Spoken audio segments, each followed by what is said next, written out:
Baru-baru ini, aksi warga menggelar sound horeg hingga disebut-sebut battle di tengah laut menjadi sorotan di media sosial. Pasalnya, kegiatan yang digelar di Laut Kabupaten Pasuruan tersebut dianggap bisa mengganggu kehidupan biota laut. Ya, acara battle sound horeg tersebut dinilai bisa mengganggu kehidupan mamalia laut seperti lumba-lumba dan dugong. Kini terungkap, ternyata kegiatan sound horeg saat kupatan tersebut belum mengantongi izin dari kepolisian. Polisi menyatakan akan mengevaluasi pelaksanaan kegiatan ini ke depannya.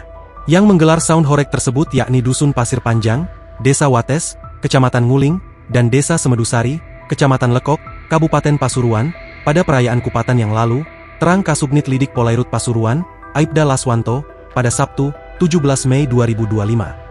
Lebih lanjut, Laswanto menyebutkan, sound horeg di laut tentu sangat mengganggu kehidupan biota laut, terutama hiu paus, dugong, dan lumba-lumba.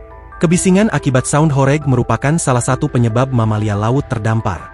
Terkait aturan larangan sound horeg di laut memang belum ada, tapi secara ekologi mengganggu kehidupan biota laut, tegas Laswanto. Sedangkan dari hasil pemantauan, selama berlangsungnya sound horeg pada perayaan kupatan, tidak sampai ke laut.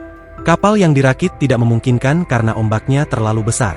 Berat sound juga terlalu berat sehingga kapal yang dirakit tidak mampu menahan beban. Kalau dipaksakan masuk lebih jauh ke laut, tentu akan berpotensi terjadi kecelakaan laut, terang Laswanto, dilansir dari kompas.com. Meski tidak menimbulkan korban, gelaran sound horeg ini akan dilakukan evaluasi oleh pihak kepolisian. Karena sejak viralnya sound horeg di laut atau pantai, banyak menimbulkan penilaian negatif. Kedepannya, polisi juga akan berkoordinasi dengan Dinas Perikanan terkait pelarangan sound horeg di laut. Di wilayah darat sendiri, polisi sudah melarang penggunaan sound horeg. Download Tribun X sekarang, menghadirkan lokal menjadi Indonesia.